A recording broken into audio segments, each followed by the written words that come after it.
Hello everybody, my name is Gary Eady.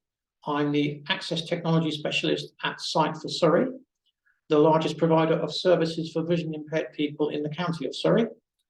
And today, this webinar will concentrate on the VoiceOver screen reader found on Apple iOS devices. So what is VoiceOver? Well, VoiceOver is, as I've just mentioned, a screen reader. However, it's a very powerful screen reader and can really turn your iPhone into the most accessible piece of equipment you will probably have in your life.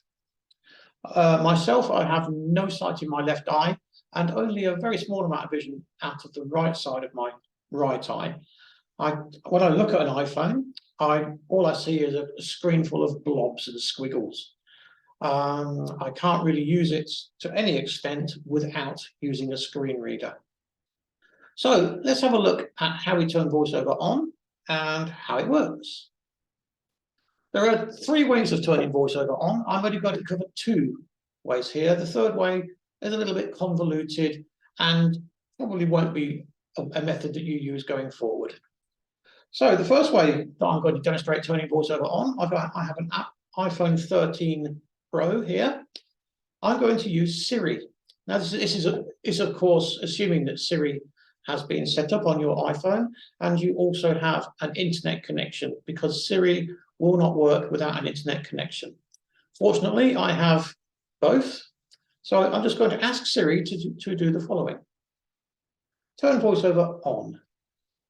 Hey, VoiceOver is now on. And there we go. VoiceOver is now on. Coincidentally, to turn it off, I use Siri again. Turn VoiceOver off. VoiceOver off. So it's very easy to turn on and off using that method. I'm just going to turn it back on. Turn VoiceOver on. Okay, VoiceOver is now on. The second way that you could turn VoiceOver on or off is to use what's called the accessibility shortcut. This, when enabled, allows you to press the home button on your iPhone or the side button, depending on which model of the iPhone you have, 3 times quickly to invoke the feature. I'm going to ask Siri to go to settings for me, and I'll show you where this option is. Open settings. On it.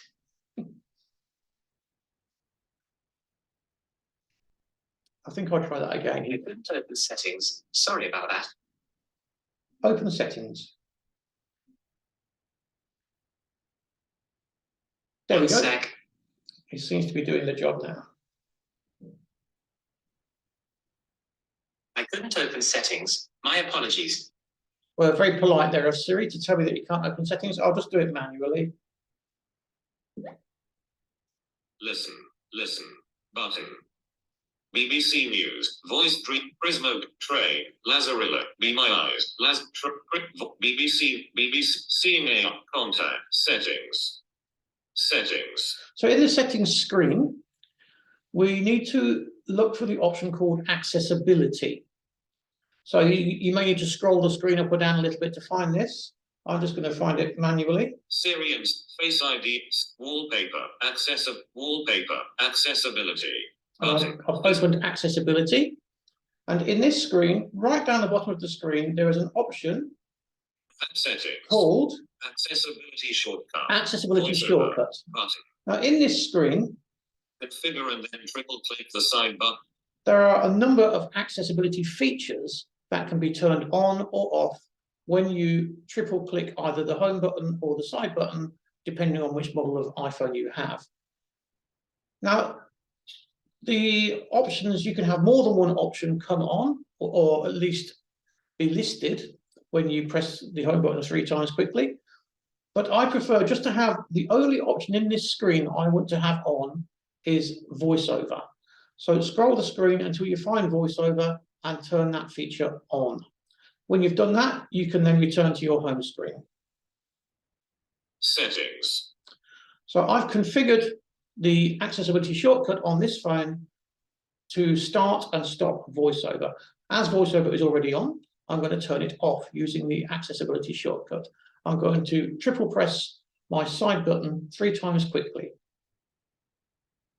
VoiceOver off. And that's off, and I'll turn it back on. VoiceOver on. FaceTime. So when you turn VoiceOver on, VoiceOver reports the first thing on the screen. In this case, it's FaceTime. The benefit of using the accessibility shortcut over Siri is that you do not need an internet connection for that. So, you know, for many people, I think would prefer to use that triple press of the side button or triple click of the home button to start and stop Siri. So we have Siri up and running. He's using a male voice at the moment, not really a problem, and he's speaking at a nice, comfortable rate. So how does VoiceOver actually work? Well, it works by reading out what's underneath your finger. That's in simple terms. There are other things that it can do, but in simple terms, whatever's underneath my finger, it will read out to me. So I'm going to touch the screen towards the top. FaceTime. And I'm just going to slide my finger across the screen. Blog. News. Maps. App Store. Seeing a BBC. So wherever I move my finger, Seeing a App Store podcasts. it reads out what's underneath it. Okay. Now, that's okay, sliding your finger around the screen, but it can be problematic in as much as you might just miss something. You might just slide your finger just past the item you're looking for without touching it, and therefore you haven't found it. There is a much more secure way of moving from one item to the next with VoiceOver. I'm going to start at the top again with FaceTime. FaceTime. Now, imagine that a fly has landed on my screen and I want to get it off. I want to flick it off or swipe it off. So I'm going to do that motion on the screen. I'm going to sort of like bring my finger down onto the screen and then off the screen, but in like a pendulum-like fashion. I don't have to stab the screen. It's just a gentle sweep. And I'm going to go make that gesture from left to right. Calendar. As I Wednesday, do, the 22nd of February. as I do that, the next item on the screen is selected and VoiceOver reads it out. Now, just as a piece of information here, there is a border surrounding the currently spoken item, and that's called the VoiceOver cursor. And that visually just lets you know what part of the screen has been read out to you. I'm going to go to the right again, swipe that fly off again. Photos. And so on. Camera. Notes. Reminders. Clock. 13:59. Reminders. Notes. And I can go backwards by swiping the fly off the other way. Calendar. FaceTime. And when I get back to the top, FaceTime. I can't go any further in that direction. So that's an indication if VoiceOver starts repeating the icon, then I can't go any further in that direction. So, you know, in simple terms, using the swipe motion is quite a nice thing to do. I can also have the contents of the screen read out to me by using 2 fingers swipe up the screen. So in like this. FaceTime. Calendar. Wednesday, the 22nd of February. Photos. Camera. Notes. Reminders. Clock. 1400 hours. Mute. And I can pause it by just touching the screen with 2 fingers. That touch motion is just 2 fingers, fingers held slightly apart, touch the screen, and you'll pause it. If I touch the screen again with 2 fingers, it'll resume the reading. TV. Podcasts. And I'll pause again. So the 2-finger swipe up will read the screen from top to bottom, and you can pause the reading with a 2-finger touch. I'm going to now show you how text can be read using VoiceOver and some of the settings that can be adjusted whilst using text reading. I'm going to open up what's BBC News. Settings, contact, seeing AI, BBC iPlayer, BBC News. Now, if I want to activate one of these items, I need to double tap the screen on the last thing that VoiceOver said. So in this instance, BBC News was the last thing that VoiceOver said, and that's what will be activated if I double tap the screen. I'm going to take 1 finger and tap the screen twice. I don't have to stab it, it's just a gentle tap tap, and it will open it up. BBC News, top stories, back button. Again, when I come into an application, VoiceOver starts at the top left corner and reads out what is the currently selected item. In this case, it's the back button. No, it's not. It's the Treasury says there is the context of. So I'm just going to come out of this page. Expand the top stories. Back button. Top story. So this is my BBC News app. Button. And I'm going to use that flick the fly off the screen motion to move through this page. Top stories. Heading. Shamima Begum bid to regain UK citizenship rejected. UK. Button. Now, at the very end of that announcement, the word button was spoken. And that's interesting to take note of because a button has two purposes. It either turns something on or off, or it opens a new screen of information. And in this case, on the BBC News website, it opens up a new screen of information.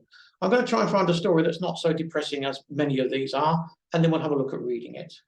Putin hails closer China time. Sunak sidesteps questions on NI protocol deal. Videos of the day. So I'm just swiping to the right with one finger. Teacher stabbed to death by pupil in France. F-35 pilot tells of Ted Lasso's Hannah Waddingham to co-host Eurovision. Entertainment and arts. Button. Okay, so there's one here about Eurovision. Not my cup of tea, really, but it's a lot happier story than the previous half a dozen or so. And I'm going to double tap the screen to open the story up. Eurovision. Hannah Waddingham. Image. Adult. Jewelry. Getty Images. Adult. Jewelry. Getty Images. Okay, and VoiceOver, when it comes across an image or a graphic, it does its best to describe what that graphic is. So it's quite an intelligent piece of software in the sense that it says, this is a picture. I'm going to have a go at describing what it is. You won't always get it right. In fact, most of the time it doesn't. But at least it gives you an idea of what the graphic is. I'm going to now use that swipe motion to come to the beginning of the story. Hannah Waddingham set Eurovision 2023. Hosts include Graham Norton and Ted Lasso's Hannah Waddingham. Heading. Okay, so from this point on, there should be a story here regarding the hosts of the Eurovision Song Contest. Now, I could read it in that same manner with a swipe to the right. Daniel Rosny. Europe 3 hours ago. Entertainment and arts. Link. Ted Lasso star Hannah Waddingham will co-host this year's Eurovision Song Contest, alongside Alicia Dixon and Ukrainian singer Julia Sanina. And when the speech stops, I swipe that fly off the screen again and get the next block of information. The presenting trio will front the two semi-finals on 9 and the 11th of May, with Graham Norton joining them for the grand final on Saturday, the 13th of May. But there are other ways of reading this information. I could get VoiceOver to read this information from this point to the end of the document, or should I say the web page in this case, and then I can put my feet up, have a cup of tea, and maybe a cigar, and just listen to the text. I'm going to do a two-finger swipe down the screen. The presenting trio will front the two semi-finals on 9 and the 11th of May, with Graham Norton joining them for the grand final on Saturday, the 13th of May. More than 160 million are expected to watch the competition globally. The UK is hosting. I can pause it by touching the screen with two fingers and resume it by doing the same thing. On behalf of 2022 winner Ukraine, which cannot stage the event due to Russia's ongoing invasion. Emmy Award-winning actress Waddingham said it was a great privilege and to I'm be going to pause it again. So for reading information such as news articles, email messages, text messages, the contents of settings screen or any screen that you're in really, you can use just a handful of finger movements to get the best out of it. A swipe to the right, read next block of information. A swipe to the left, read previous block of information. A two-finger swipe down, read continuously, and a two-finger touch to pause the reading. And when you first start using an iPhone or an iPad or any other iOS device and you sort of like step into the world of VoiceOver, they're the gestures really that you should be concentrating on using and try to get your head around what's happening when it's reading. So has it finished reading? Can I go on to the next piece of information yet, etc.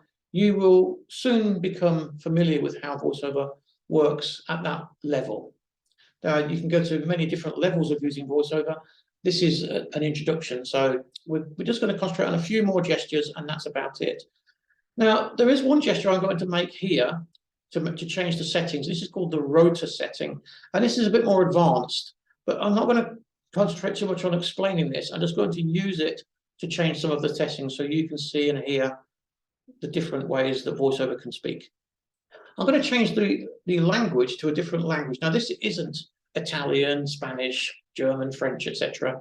This is really, it's a dialect. It's English, American, English, Australian, English, Irish, any dialect of English, really. So I'm going to make this twist motion on the screen until I come to language. Language, and just default. And now I'm going to use a one-finger swipe down to change the setting.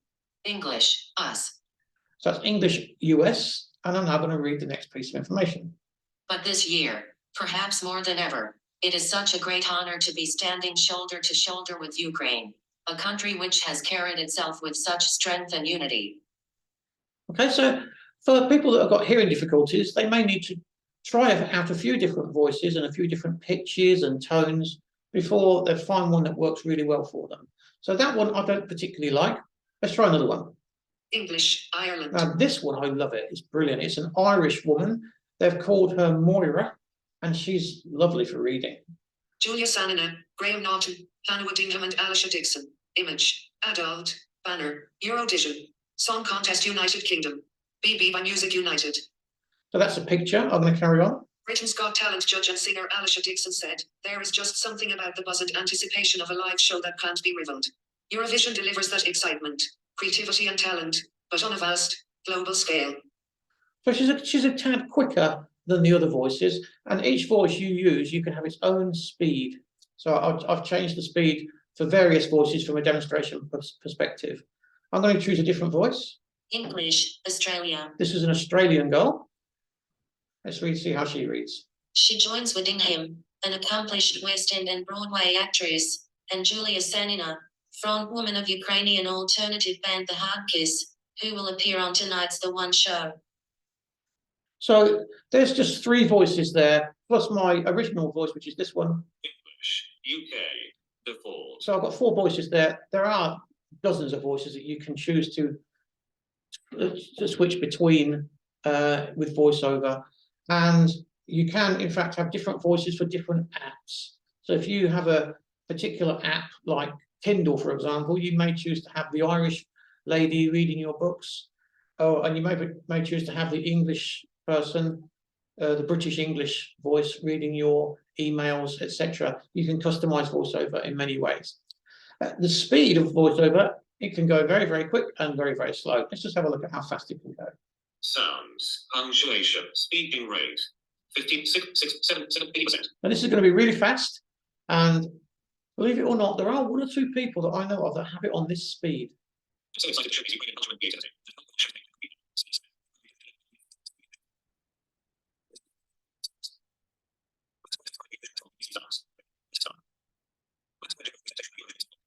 So that's very quick. I can't really understand it at that speed. I can make it very slow, which is the opposite way around.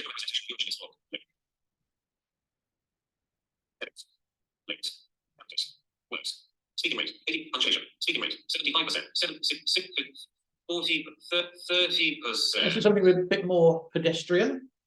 Black Square, when is it? How to get tickets and everything you need to know about Eurovision. Link. So really, that's too slow. So that's 30%. The previous one was 80%. Somewhere in the middle at 50% is about perfect. 40%, 45, 50%. So let's read a bit of text with 50%. Long-standing Eurovision commentator Graham Norton will join the 3 hosts for the grand final, describing it as the greatest show on earth. Now, just out of interest, when I swipe to the right to go to the next paragraph or the next block of text or the next item, a lot of people call them different things. They're all pretty much the same. I don't have to swipe anywhere near the text that's there. I can swipe anywhere on the screen. I tend to use the middle of the screen because you've got more room. So I'm going to swipe in the middle of the screen again. Every year that I'm involved, it's a huge honor, he said. This year is even more special, and I personally feel a big responsibility to make our Ukrainian colleagues proud. So just in terms of reading text, VoiceOver is the perfect tool really for someone that's got, really bad eyesight or no sight at all. It's a perfect tool for that. And to be honest, it's about the only solution really that's going to be viable for somebody with no vision. You can connect Braille devices to iPhones, but there's not that many people that use Braille devices. They're quite expensive. A lot of people use Braille, but not so many use what are called Braille displays. So this is for the majority of people who are visually impaired, particularly bad vision, like myself. Then this is the only way I can really access it. It will take quite a lot of learning, and there'll be a lot of frustration. You need a lot of patience and dedication. But, if you spent, say, half an hour in the morning, half an hour in the afternoon, half an hour in the evening, practicing using VoiceOver, and then building that up to an hour the next week, and then maybe 2 hours a week after that, a day, you'll soon pick up the basics of VoiceOver. I'm going to close this application down. BBC News. And VoiceOver tells me where I am positioned on the page, on the BBC News icon. And I'm going to show you how you can do some typing with VoiceOver. So I'm going to go into an application called Notes to do this. Open Notes. So I'll just use Siri to open the Notes application for me. Note, show handwriting, new note, button. Create a new note. Text field is editing. And insertion point at start. Siri gives you lots of information. Sorry, VoiceOver gives you lots of information when you go into an app about where you are. It's just told me there that I'm in the text field, and the insertion point or the cursor is at the beginning of the field. So I have a keyboard at the bottom. Now I've got this set to what's called touch typing mode. So what it means is I can find the keyboard with my finger. I can slide my finger around, and when I find the letter I want, I let go. So I'm going to find the H. Hotel. And I'm going to let go. And it inserts the H into the text field for me. I'm going to type hello everybody here. Let's see how easy or difficult it is for me to do it. So I'm not even looking at the screen, as you can tell. C G T R E E M Mike K L L L L Node Camera U J K O O space format R Romeo E space B M V node format R E R Y O space B Bravo N node format S. So I've put a spelling mistake in there. I'm going to delete that. S table W E. So I've now put node everyone. So sure, I'm quite proficient at typing on a keyboard, but for the majority of people, you can just take your time, slide your finger around this keyboard. When you find the letter you want, let go, and it'll put it in. Another way you can type, I'm just going to change the setting here. Misspelled words, edit, misspelled character, word, text, speaking, punctuate, sound, bits, language, headings, typing mode, direct touched, standard type headings. Is to find the keyboard. Numbers, X-ray. Okay. Now this way I can touch any of the keys. Space. And let go, nothing will happen. Salute. And when I find the one I want, I double tap it. It's much like opening an application. So I'm going to type hello everyone. I'm going to type I hope. R Y U I India I space C V G H H U U I L K O Oscar P double tap. R P format check R E double tap. E. And I'll read it out now. Note HPE So I spelt that wrong accidentally. So what I'm going to do is I'm going to delete my two Return. back Delete. letters Return. Delete. E. E. and put in the correct letters. T. 1 U R O O P P O R U 1 T R E E. And so on. So I've now got Note. O. The 22nd note. Text field is editing. Hello everyone, I hope. Insertion point at end. and what I would go on to type there, you are all having a nice day or all having a nice time, something like that. And I could then type that up using the keyboard with VoiceOver, so with no vision essentially, and make a reasonably good job of it. The trouble is, it is a little bit slow in doing it that way. But VoiceOver, when VoiceOver is running, you can use dictation at the touch of a gesture. So here I've got hello everyone, I hope. I'm going to put a space in there. Space. Space. And I'm going to dictate the rest of it. You are all having a lovely day, full stop. Inserted, you are all having a lovely day. So now it says, Note. Day. The 20th note. Text field is editing. Hello everyone, I hope you are all having a lovely day. Insertion point at end. so with VoiceOver on, and when I'm typing into a text field, I can double tap the screen with two fingers to start dictation and double tap when I've finished. So the benefit of that is that it speeds things up. The downside is the dictation doesn't always type up what it is you've dictated. It misinterprets what you've said. However, you know, I prefer to give it a go and see how it comes out. If I have to correct a few words, then that's fine. Or I just take a bit longer and type it on the keyboard. But it's fully interactive with the keyboard VoiceOver.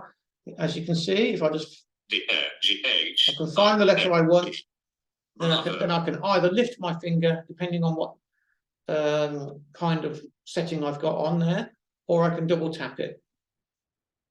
Let's just come out of this note for a second. BBC News. Now, with VoiceOver on, if you receive a phone call, I don't have to hunt around the screen for that green button to press it to answer the call. I can just do a two-finger tap on the screen and I can answer the call. And to end the call, I do the same thing, a two-finger tap on the screen. So it makes the phone really, really sort of accessible to you. If I want to make a phone call, I tend to use Siri to do that.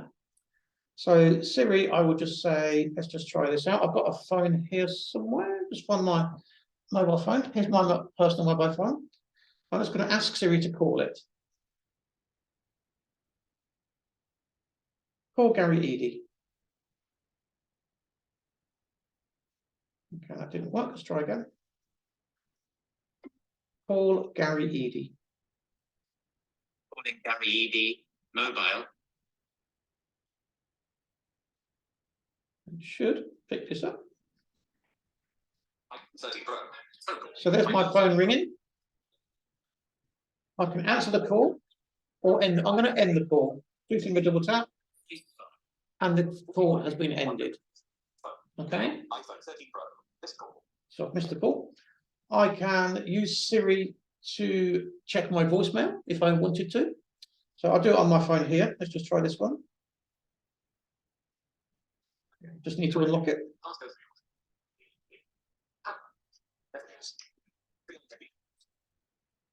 Check my voicemail. You don't have any new voicemail, but you do have 25 saved messages. First one is from David, sleep at 9:39. Should I play it? No. Okay, I won't do it. However, if there were some voicemails there that I hadn't heard, I could just say yes to the question, shall I play it? And it would read my voicemail out to me. I can also with Siri send text messages, and I can send and reply to email messages. So it's all in all, the iPhone with VoiceOver and with a little bit of Siri thrown in, make this a really, really accessible device. Not to mention some of the apps that you can use with this. I'm going to just put my phone down a second, grab a piece of paper, and show you how I can read some printed text. Give me a second.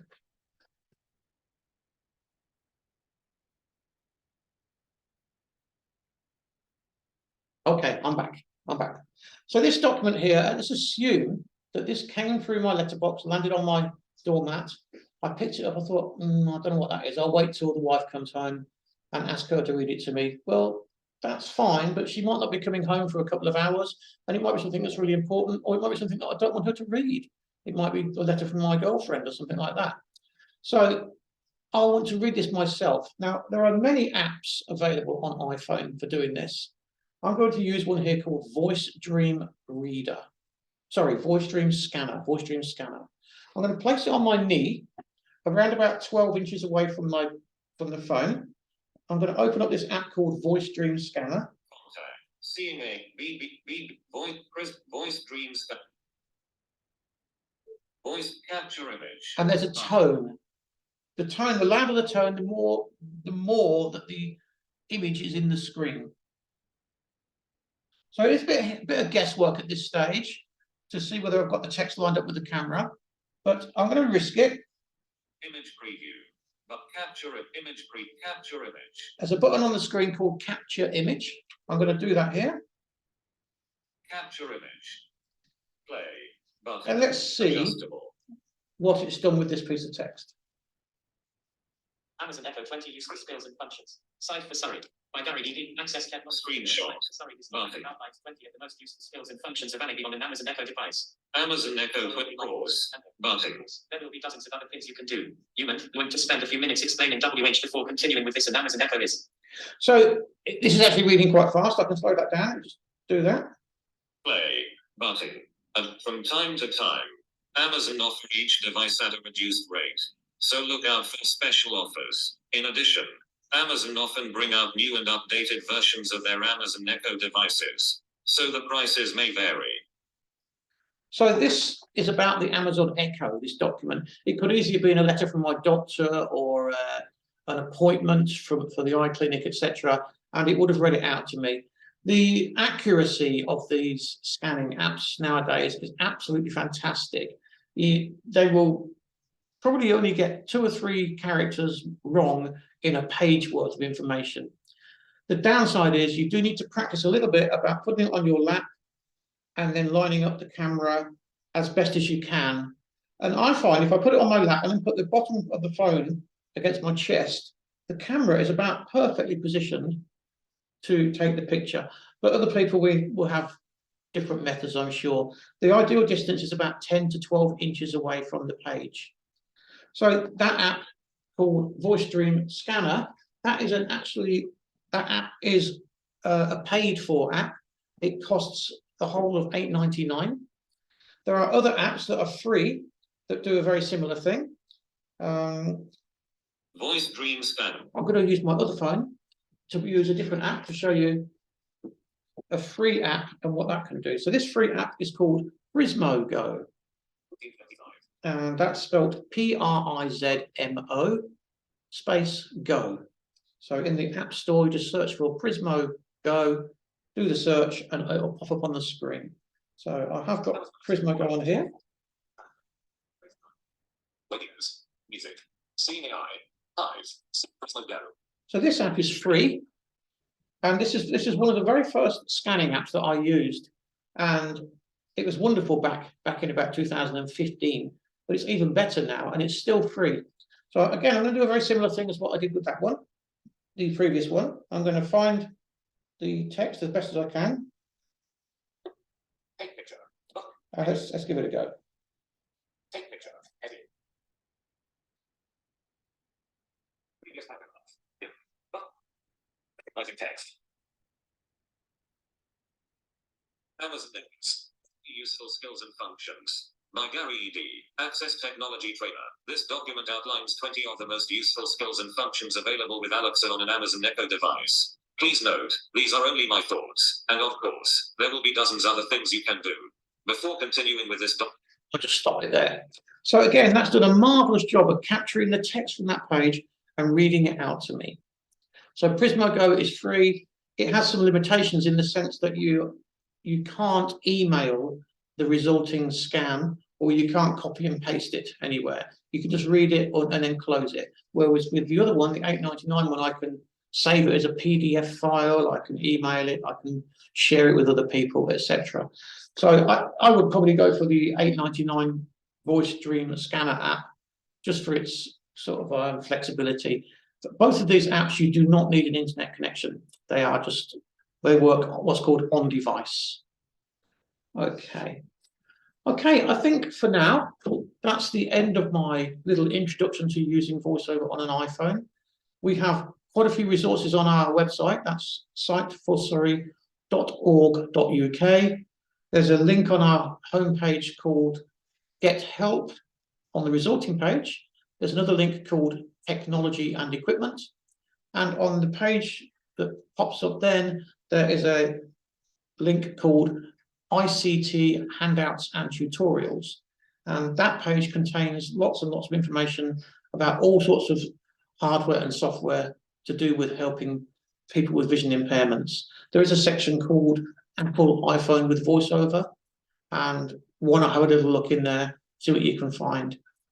There's one document I would suggest that you had a look at. It's called A Basic Introduction to the VoiceOver Screen Reader on Apple iOS devices. And that will take you through how to start VoiceOver, basic navigation, reading, adjusting one or two of the main settings, and just enough information to get you going, to wet your lips a little bit. If you find that you would like to find more out about VoiceOver, then you can always contact me using the Site for Surrey help desk number, which is 01372 377 701, or you can contact me at geady@siteforsurrey.org.uk. Okay, everybody, thank you.